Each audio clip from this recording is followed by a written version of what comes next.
श्री राम जय जय राम।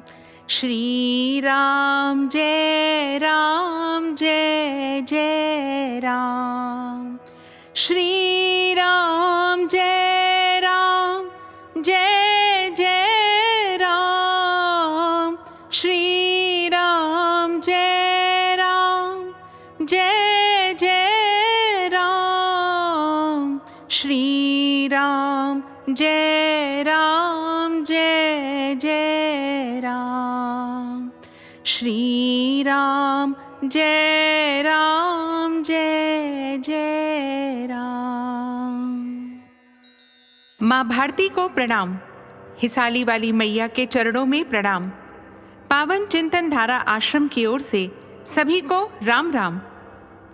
रामायण का पठन जितना मुझे आनंदित कर रहा है, आशा करती हूँ कि इसका श्रवण आपको भी उतना ही आनंदित कर रहा होगा। आइए रामायण के बाल कांड के अगले सर्ग में प्रवेश करते हैं। ओम श्री गणेशाय नमः। ओम श्री सरस्वते नमः। ओम श्री हनुमते नमः। ओम श्री गुरुवे नमः। सियावर राम शरणागतम्। 16वां सर्ग। देवताओं का श्री हरि से रावण वध के लिए मनुष्य रूप में अवतीर्ण होने को कहना, राजा के पुत्रेष्टि यज्ञ में अग्नि कुंड से प्राजापत्य पुरुष का प्रकट होकर खीर अर्पण करना और उसे खाकर रानियों का गर्भवती होना। तदनंतर उन श्रेष्ठ देवताओं द्वारा इस प्रकार रावण वध के लिए नियुक्त होने पर सर्वव्यापी नारायण ने रावण वध के उपाय को जानते हुए भी देवताओं से यह मधुर वचन कहा। देवगण, राक्षस राज रावण के वध के लिए कौन सा उपाय है जिसका आश्रय लेकर मैं महर्षियों के लिए कंटक रूप उस निशाचर का वध करूं?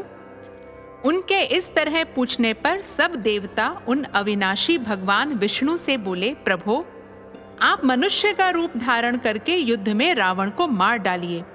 उस शत्रु दमन निशाचर ने दीर्घ काल तक तीव्र तपस्या की थी, जिससे सब लोगों के पूर्वज लोक सृष्टा ब्रह्मा जी उस पर प्रसन्न हो गए। उस पर संतुष्ट हुए भगवान ब्रह्मा ने उस राक्षस को यह वर दिया कि तुम्हें नाना प्रकार के प्राणियों से मनुष्य के सिवा और किसी से भय नहीं है। पूर्व काल में वरदान लेते समय उस राक्षस ने मनुष्यों को दुर्बल समझकर उनकी अवहेलना कर दी थी। इस प्रकार पितामह से मिले हुए वरदान के कारण उसका घमंड बढ़ गया है। शत्रुओं को संताप देने वाले देव वह तीनों लोगों को पीड़ा देता और स्त्रियों का भी अपहरण कर लेता है, अतः उसका वध मनुष्य के हाथ से ही निश्चित हुआ है। समस्त जीवात्माओं को वश में रखने वाले भगवान विष्णु ने देवताओं की यह बात सुनकर अवतार काल में राजा दशरथ को ही पिता बनाने की इच्छा की। उसी समय वे शत्रुसूदन महातेजस्वी नरेश पुत्रहीन होने के कारण पुत्र प्राप्ति की इच्छा से पुत्रेष्टि यज्ञ कर रहे थे। उन्हें पिता बनाने का निश्चय करके भगवान विष्णु पितामह की अनुमति ले देवताओं और महर्षियों से पूजित हो वहां से अंतर्धान हो गए। तत्पश्चात पुत्रेष्टि यज्ञ करते हुए राजा दशरथ के यज्ञ में अग्निकुंड से एक विशाल काय पुरुष प्रकट हुआ। उसके शरीर में इतना प्रकाश था जिसकी कहीं तुलना नहीं थी। उसका बल पराक्रम महान था। उसके अंग कांति काले रंग की थी। उसने अपने शरीर पर लाल वस्त्र धारण कर रखा था। उसका मुख भी लाल ही था। उसकी वाणी से दुदुम्भी के समान गंभीर ध्वनि प्रकट होती थी। उसके रोम, दाढ़ी, मूछ और बड़े बड़े केश चिकने और सिंह के समान थे। वह शुभ लक्षणों से संपन्न, दिव्य आभूषणों से विभूषित, शैल शिखर के समान ऊंचा तथा गर्वीले सिंह के समान चलने वाला था। उसकी आकृति सूर्य के समान तेजोमयी थी। वह प्रज्वलित अग्नि की लपटों के समान देदीप्यमान हो रहा था। उसके हाथ में तपाए हुए जाम्बूनद नामक सुवर्ण की बनी हुई परात थी, जो चांदी के ढक्कन से ढकी हुई थी। वह परात थाली बहुत बड़ी थी और दिव्य खीर से भरी हुई थी। उसे उस पुरुष ने स्वयं अपनी दोनों भुजाओं पर इस तरह उठा रखा था, मानो कोई रसिक अपनी प्रियतमा पत्नी को अंग में लिए हुए हो। वह अद्भुत परात मायामयी सी जान पड़ती थी। उसने राजा दशरथ की ओर देखकर कहा, नरेश्वर, मुझे प्रजापति लोक का पुरुष जानो। मैं प्रजापति की ही आज्ञा से यहाँ आया हूँ। तब राजा दशरथ ने हाथ जोड़कर उससे कहा, भगवन, आपका स्वागत है। कहिए, मैं आपकी क्या सेवा करूं? फिर उस प्राजापत्य पुरुष ने पुनः यह बात कही, राजन, तुम देवताओं की आराधना करते हो, इसीलिए तुम्हें आज यह वस्तु प्राप्त हुई है। नृपश्रेष्ठ, यह देवताओं की बनाई हुई खीर है, जो संतान की प्राप्ति कराने वाली है। तुम इसे ग्रहण करो। यह धन और आरोग्य की भी वृद्धि करने वाली है। राजन, यह खीर अपनी योग्य पत्नियों को दो और कहो, तुम लोग इसे खाओ। ऐसा करने पर उनके गर्भ से आपको अनेक पुत्रों की प्राप्ति होगी, जिनके लिए तुम यह यज्ञ कर रहे हो। राजा ने प्रसन्नता पूर्वक बहुत अच्छा कहकर उस दिव्य पुरुष की दी हुई देवान्न से परिपूर्ण सोने की थाली को लेकर उसे अपने मस्तक पर धारण किया। फिर उस अद्भुत एवं प्रिय दर्शन पुरुष को प्रणाम करके बड़े आनंद के साथ उसकी परिक्रमा की। इस प्रकार देवताओं की बनाई हुई उस खीर को पाकर राजा दशरथ बहुत प्रसन्न हुए, मानो निर्धन को धन मिल गया हो। इसके बाद वह परम तेजस्वी अद्भुत पुरुष अपना वह काम पूरा करके वहीं अंतर्धान हो गया। उस समय राजा के अंतःपुर की स्त्रियां हर्षोल्लास से बढ़ी हुई कांतिमयी किरणों से प्रकाशित हो ठीक उसी तरह शोभा पाने लगी, जैसे शरत काल के नयनाभिराम चंद्रमा की रम्य रश्मियों से उद्भासित होने वाला आकाश सुशोभित होता है। राजा दशरथ वह खीर लेकर अंतःपुर में गए और कौसल्या से बोले, देवी, यह अपने लिए पुत्र की प्राप्ति कराने वाली खीर ग्रहण करो। ऐसा कहकर नरेश ने उस समय उस खीर का आधा भाग महारानी कौसल्या को दे दिया। फिर बचे हुए आधे का आधा भाग रानी सुमित्रा को अर्पण किया। उन दोनों को देने के बाद जितनी खीर बच रही, उसका आधा भाग तो उन्होंने पुत्र प्राप्ति के उद्देश्य से कैकेयी को दे दिया। तत्पश्चात उस खीर का जो अवशिष्ट आधा भाग था, उस अमृतोपम भाग को महाबुद्धिमान नरेश ने कुछ सोच विचार कर पुनः सुमित्रा को ही अर्पित कर दिया। इस प्रकार राजा ने अपनी सभी रानियों को अलग अलग खीर बांट दी। महाराज की उन सभी साध्वी रानियों ने उनके हाथ से वह खीर पाकर अपना सम्मान समझा। उनके चित्त में अत्यंत हर्षोल्लास छा गया। उस उत्तम खीर को खाकर महाराज की उन तीनों साध्वी महारानियों ने शीघ्र ही पृथक पृथक गर्भ धारण किया। उनके वे गर्भ अग्नि और सूर्य के समान तेजस्वी थे। तदनंतर अपनी उन रानियों को गर्भवती देख राजा दशरथ को बड़ी प्रसन्नता हुई। उन्होंने समझा, मेरा मनोरथ सफल हो गया। जैसे स्वर्ग में इंद्र, सिद्ध तथा ऋषियों से पूजित हो श्री हरि प्रसन्न होते हैं, उसी प्रकार भूतल में देवेंद्र, सिद्ध तथा महर्षियों से सम्मानित हो राजा दशरथ संतुष्ट हुए थे। इस प्रकार श्री वाल्मीकि निर्मित आर्ष रामायण आदि काव्य के बाल कांड में 16वां सर्ग पूरा हुआ। रामाय रामभद्राय रामचंद्राय वेधसे रघुनाथाय नाथाय सीतायाः पतये नमः।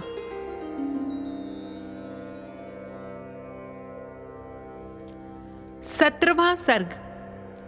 ब्रह्मा जी की प्रेरणा से देवता आदि के द्वारा विभिन्न वानर यूथ पतियों की उत्पत्ति।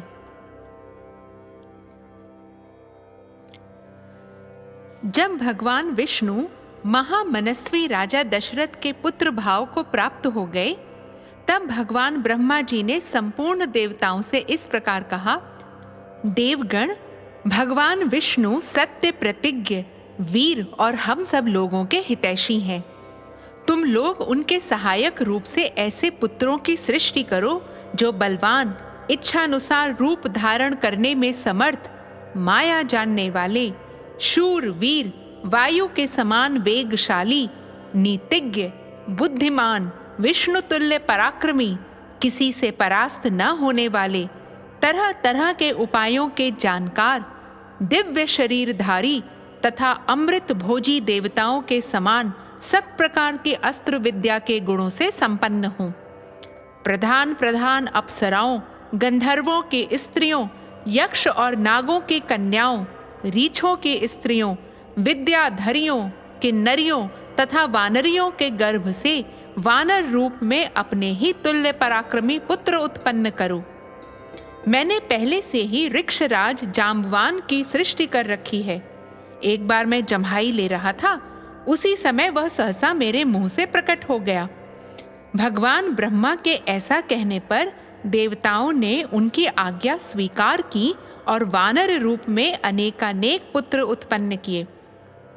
महात्मा, ऋषि, सिद्ध, विद्याधर, नाग और चारणों ने भी वन में विचरने वाले वानर भालुओं के रूप में वीर पुत्रों को जन्म दिया। देवराज इंद्र ने वानर राज वाली को पुत्र रूप में उत्पन्न किया, जो महेंद्र पर्वत के समान विशालकाय और बलिष्ठ था। तपने वालों में श्रेष्ठ भगवान सूर्य ने सुग्रीव को जन्म दिया। बृहस्पति ने तार नामक महाकाय वानर को उत्पन्न किया, जो समस्त वानर सरदारों में परम बुद्धिमान और श्रेष्ठ था। तेजस्वी वानर गंधमादन कुबेर का पुत्र था। विश्वकर्मा ने नल नामक महान वानर को जन्म दिया। अग्नि के समान तेजस्वी श्रीमान नील साक्षात अग्निदेव का ही पुत्र था। वह पराक्रमी वानर तेज, यश और बल वीर्य में सबसे बढ़कर था। रूप वैभव से संपन्न सुंदर रूप वाले दोनों अश्विनी कुमारों ने स्वयं ही मैंद और द्विविद को जन्म दिया था। वरुण ने सुषेण नामक वानर को उत्पन्न किया और महाबली पर्जन्य ने शरभ को जन्म दिया। हनुमान नाम वाले ऐश्वर्यशाली वानर वायु देवता के औरस पुत्र थे। उनका शरीर वज्र के समान सुदृढ़ था। वे तेज चलने में गरुड़ के समान थे। सभी श्रेष्ठ वानरों में वे सबसे अधिक बुद्धिमान और बलवान थे। इस प्रकार कई हजार वानरों की उत्पत्ति हुई। वे सभी रावण का वध करने के लिए उद्यत रहते थे। उनके बल की कोई सीमा नहीं थी। वे वीर, पराक्रमी और इच्छानुसार रूप धारण करने वाले थे। गजराजों और पर्वतों के समान महाकाय तथा महाबली थे। रीछ, वानर तथा गोलांगूल, लंगूर जाति के वीर शीघ्र ही उत्पन्न हो गए। जिस देवता का जैसा रूप, वेश और पराक्रम था, उससे उसी के समान पृथक पृथक पुत्र उत्पन्न हुआ। लंगूरों में जो देवता उत्पन्न हुए, वे देवावस्था की अपेक्षा भी कुछ अधिक पराक्रमी थे। कुछ वानर रीछ जाति की माताओं से तथा कुछ किन्नरियों से उत्पन्न हुए। देवता, महर्षि, गंधर्व, गरुड़, यशस्वी, यक्ष, नाग, किम पुरुष, सिद्ध, विद्याधर तथा सर्प जाति के बहुसंख्यक व्यक्तियों ने अत्यंत हर्ष में भरकर सहस्त्रों पुत्र उत्पन्न किए। देवताओं का गुण गाने वाले वनवासी चारणों ने बहुत से वीर, विशालकाय वानर पुत्र उत्पन्न किए। वे सब जंगली फल मूल खाने वाले थे। मुख्य मुख्य अप्सराओं, विद्याधरियों, नाग कन्याओं तथा गंधर्व पत्नियों के गर्भ से भी इच्छानुसार रूप और बल से युक्त तथा स्वेच्छानुसार सर्वत्र विचरण करने में समर्थ वानर पुत्र उत्पन्न हुए। वे दर्प और बल में सिंह और व्याघ्रों के समान थे। पत्थर की चट्टानों से प्रहार करते और पर्वत उठाकर लड़ते थे। वे सभी नख और दांतों से भी शस्त्रों का काम लेते थे। उन सबको सब प्रकार के अस्त्र शस्त्रों का ज्ञान था। वे पर्वतों को भी हिला सकते थे और स्थिर भाव से खड़े हुए वृक्षों को भी तोड़ डालने की शक्ति रखते थे। अपने वेग से सरिताओं के स्वामी समुद्र को भी शुद्ध कर सकते थे। उनमें पैरों से पृथ्वी को विदीर्ण कर डालने की शक्ति थी। वे महासागरों को भी लांघ सकते थे। वे चाहें तो आकाश में घुस जाएं, बादलों को हाथों से पकड़ लें तथा वन में वेग से चलते हुए मतवाले गजराजों को भी बंदी बना लें। घोर शब्द करते हुए आकाश में उड़ने वाले पक्षियों को भी वे अपने सिंहनाद से गिरा सकते थे। ऐसे बलशाली और इच्छानुसार रूप धारण करने वाले महाकाय वानर यूथपति करोड़ों की संख्या में उत्पन्न हुए थे। वे वानरों के प्रधान यूथों के भी यूथपति थे। उन यूथपतियों ने भी ऐसे वीर वानरों को उत्पन्न किया था जो यूथपों से भी श्रेष्ठ थे। वे और ही प्रकार के वानर थे, इन प्राकृत वानरों से विलक्षण थे। उनमें से सहस्रों वानर यूथपति ऋक्षवान पर्वत के शिखरों पर निवास करने लगे। दूसरों ने नाना प्रकार के पर्वतों और जंगलों का आश्रय लिया। इंद्र कुमार वाली और सूर्य नंदन सुग्रीव ये दोनों भाई थे। समस्त वानर यूथपति उन दोनों भाइयों की सेवा में उपस्थित रहते थे। इसी प्रकार वे नल, नील, हनुमान तथा अन्य वानर सरदारों का आश्रय लेते थे। वे सभी गरुड़ के समान बलशाली तथा युद्ध की कला में निपुण थे।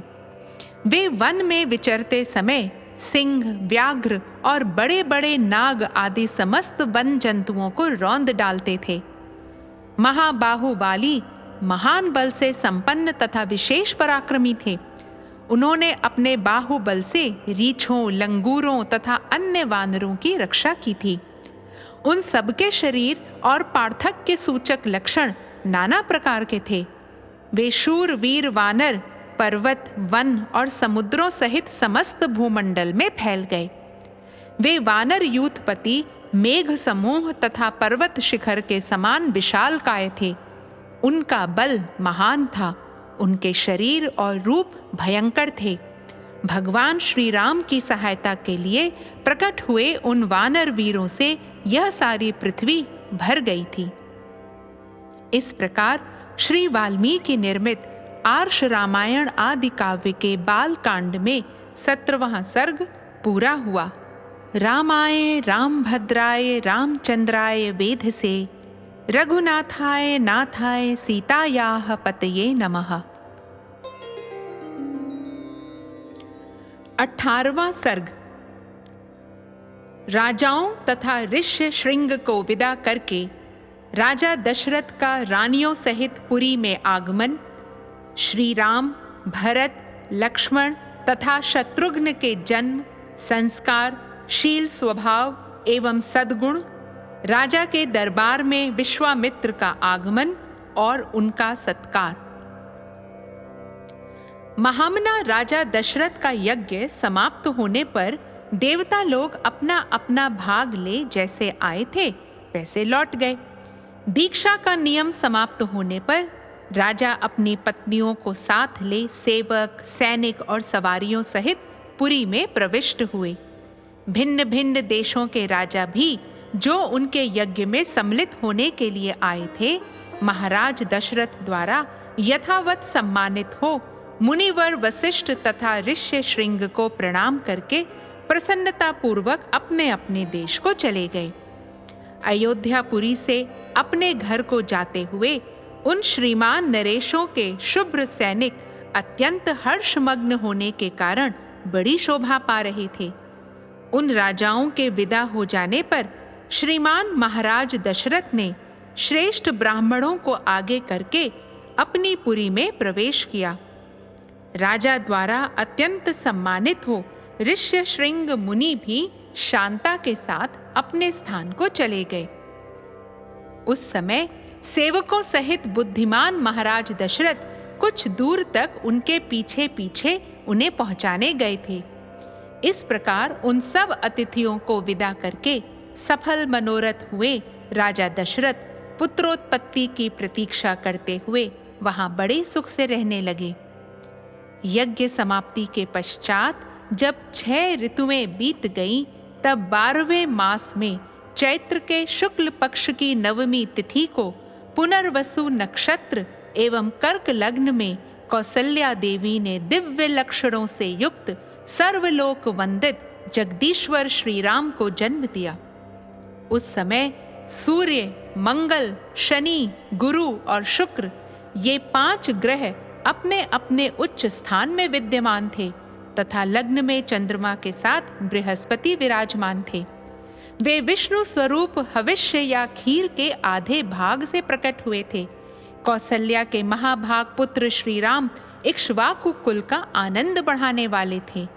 उनके नेत्रों में कुछ कुछ लालिमा थी।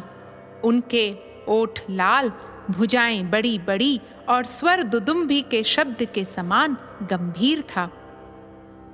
उस अमित तेजस्वी पुत्र से महारानी कौसल्या की बड़ी शोभा हुई, ठीक उसी तरह जैसे सुरश्रेष्ठ वज्रपाणी इंद्र से देव माता अदिति सुशोभित हुई थी। तदनंतर कैकेयी से सत्य पराक्रमी भरत का जन्म हुआ, जो साक्षात भगवान विष्णु के स्वस्वरूप भूत पायस खीर के चतुर्थांश से भी न्यून भाग से प्रकट हुए थे। ये समस्त सद्गुणों से संपन्न थे। इसके बाद रानी सुमित्रा ने लक्ष्मण और शत्रुघ्न इन 2 पुत्रों को जन्म दिया। ये दोनों वीर साक्षात भगवान विष्णु के अर्धभाग से संपन्न और सब प्रकार के अस्त्रों की विद्या में कुशल थे। भरत सदा प्रसन्न चित्त रहते थे। उनका जन्म पुष्य नक्षत्र तथा मीन लग्न में हुआ था। सुमित्रा के दोनों पुत्र आश्लेषा नक्षत्र और कर्क लग्न में उत्पन्न हुए थे। उस समय सूर्य अपने उच्च स्थान में विराजमान थे। राजा दशरथ के ये चारों महामनस्वी पुत्र पृथक पृथक गुणों से संपन्न और सुंदर थे। ये भाद्रपदा नामक 4 तारों के समान कांतिमान थे। इनके जन्म के समय गंधर्वों ने मधुर गीत गाए, अप्सराओं ने नृत्य किया, देवताओं की दुदुम्बियां बजने लगीं तथा आकाश से फूलों की वर्षा होने लगी। अयोध्या में बहुत बड़ा उत्सव हुआ। मनुष्यों की भारी भीड़ एकत्र हुई। गलियां और सड़कें लोगों से खचाखच भरी थीं। बहुत से नट और नर्तक वहां अपनी कलाएं दिखा रहे थे। वहां सब और गाने बजाने वाले तथा दूसरे लोगों के शब्द गूंज रहे थे। दीन दुखियों के लिए लुटाए गए सब प्रकार के रत्न वहां बिखरे पड़े थे। राजा दशरथ ने सूत, मागध और वंदी जनों को देने योग्य पुरस्कार दिए तथा ब्राह्मणों को धन एवं सहस्रों गोधन प्रदान किए। 11 दिन बीतने पर महाराज ने बालकों का नामकरण संस्कार किया। उस समय महर्षि वशिष्ठ ने प्रसन्नता के साथ सबके नाम रखे। उन्होंने ज्येष्ठ पुत्र का नाम राम रखा। श्री राम महात्मा परमात्मा थे। कैकेयी कुमार का नाम भरत तथा सुमित्रा के एक पुत्र का नाम लक्ष्मण और दूसरे का शत्रुघ्न निश्चित किया। राजा ने ब्राह्मणों, पुरवासियों तथा जनपद वासियों को भी भोजन कराया। ब्राह्मणों को बहुत से उज्जवल रत्न समूह दान किए। महर्षि वशिष्ठ ने समय समय पर राजा से उन बालकों के जात कर्म आदि सभी संस्कार करवाए थे। उन सब में श्री रामचंद्र जी ज्येष्ठ होने के साथ ही अपने कुल की कीर्ति ध्वजा को फहराने वाली पताका के समान थे। वे अपने पिता की प्रसन्नता को बढ़ाने वाले थे। सभी भूतों के लिए वे स्वयंभू ब्रह्मा जी के समान विशेष प्रिय थे। राजा के सभी पुत्र वेदों के विद्वान और शूरवीर थे। सब के सब लोकहितकारी कार्यों में संलग्न रहते थे। सभी ज्ञानवान और समस्त सद्गुणों से संपन्न थे। उनमें भी सत्य पराक्रमी श्री रामचंद्र जी सबसे अधिक तेजस्वी और सब लोगों के विशेष प्रिय थे। वे निष्कलंक चंद्रमा के समान शोभा पाते थे। उन्होंने हाथी के कंधे और घोड़े की पीठ पर बैठने तथा रथ हाँकने की कला में भी सम्मानपूर्ण स्थान प्राप्त किया था। वे सदा धनुर्वेद का अभ्यास करते और पिताजी की सेवा में लगे रहते थे। लक्ष्मी की वृद्धि करने वाले लक्ष्मण बाल्यावस्था से ही श्री रामचंद्र जी के प्रति अत्यंत अनुराग रखते थे। वे अपने बड़े भाई लोकाभिराम श्री राम का सदा ही प्रिय करते थे और शरीर से भी उनकी सेवा में ही जुटे रहते थे।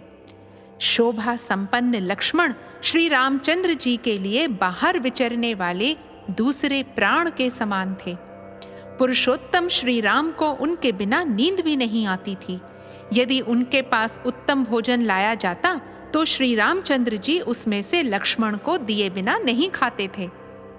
जब श्री रामचंद्र जी घोड़े पर चढ़कर शिकार खेलने के लिए जाते, उस समय लक्ष्मण धनुष लेकर उनके शरीर की रक्षा करते हुए पीछे पीछे जाते थे। इसी प्रकार लक्ष्मण के छोटे भाई शत्रुघ्न भरत जी को प्राणों से भी अधिक प्रिय थे और वे भी भरत जी को सदा प्राणों से भी अधिक प्रिय मानते थे। इन 4 महान भाग्यशाली प्रिय पुत्रों से राजा दशरथ को बड़ी प्रसन्नता प्राप्त होती थी, ठीक वैसे ही जैसे 4 देवताओं दिक्पालों से ब्रह्मा जी को प्रसन्नता होती है। वे सब बालक जब समझदार हुए तब समस्त सद्गुणों से संपन्न हो गए। वे सभी लज्जाशील, यशस्वी, सर्वज्ञ और दूरदर्शी थे। ऐसे प्रभावशाली और अत्यंत तेजस्वी उन सभी पुत्रों की प्राप्ति से राजा दशरथ लोकेश्वर ब्रह्मा की भांति बहुत प्रसन्न थे। वे पुरुष सिंह राजकुमार प्रतिदिन वेदों के स्वाध्याय, पिता की सेवा तथा धनुर्वेद के अभ्यास में दत्त चित्त रहते थे। एक दिन धर्मात्मा राजा दशरथ पुरोहित तथा बंधु बांधवों के साथ बैठकर पुत्रों के विवाह के विषय में विचार कर रहे थे। मंत्रियों के बीच में विचार करते हुए उन महामना नरेश के यहाँ महातेजस्वी महामुनि विश्वामित्र पधारे। वे राजा से मिलना चाहते थे। उन्होंने द्वारपालों से कहा, तुम लोग शीघ्र जाकर महाराज को यह सूचना दो कि कुशिक वंशी गाधी पुत्र विश्वामित्र आए हैं। उनकी यह बात सुनकर वे द्वारपाल दौड़े हुए राजा के दरबार में गए। वे सब विश्वामित्र के उस वाक्य से प्रेरित होकर मन ही मन घबराए हुए थे। राजा के दरबार में पहुंचकर उन्होंने इक्ष्वाकु कुल नंदन अवध नरेश से कहा, महाराज, महर्षि विश्वामित्र पधारे हैं। उनकी वह बात सुनकर राजा सावधान हो गए। उन्होंने पुरोहित को साथ लेकर बड़े हर्ष के साथ उनकी अगवानी की, मानो देवराज इंद्र ब्रह्मा जी का स्वागत कर रहे हों। विश्वामित्र जी कठोर व्रत का पालन करने वाले तपस्वी थे।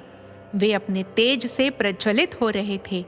उनका दर्शन करके राजा का मुख प्रसन्नता से खिल उठा और उन्होंने महर्षि को अर्घ्य निवेदन किया।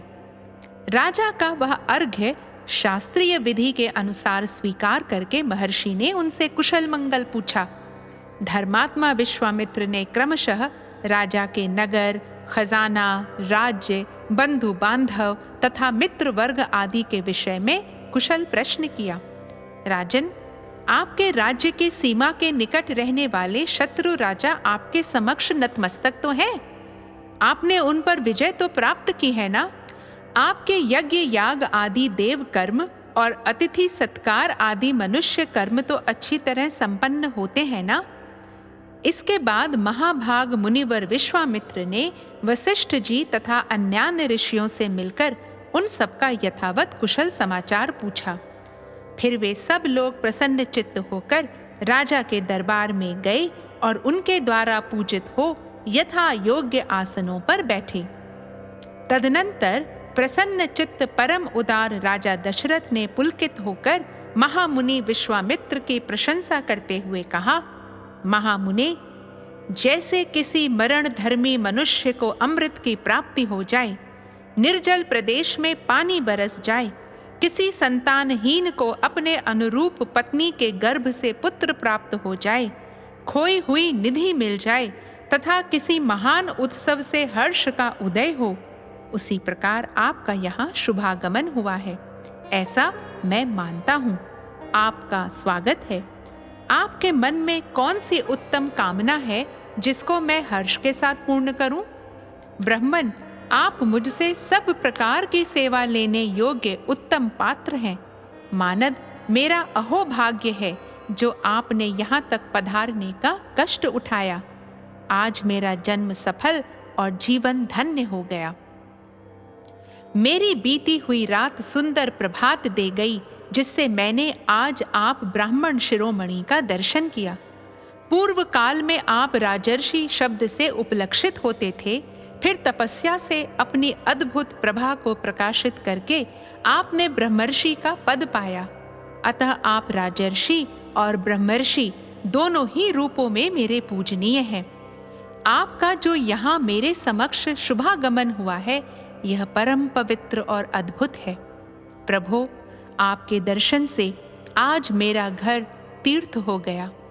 मैं अपने आप को पुण्य क्षेत्रों की यात्रा करके आया हुआ मानता हूँ। बताइए, आप क्या चाहते हैं? आपके शुभागमन का शुभ उद्देश्य क्या है? उत्तम व्रत का पालन करने वाले महर्षि, मैं चाहता हूँ कि आपकी कृपा से अनुग्रहित होकर आपके अभीष्ट मनोरथ को जान लूं और अपने अभ्युदय के लिए उसकी पूर्ति करूं। कार्य सिद्ध होगा या नहीं, ऐसे संशय को अपने मन में स्थान न दीजिए।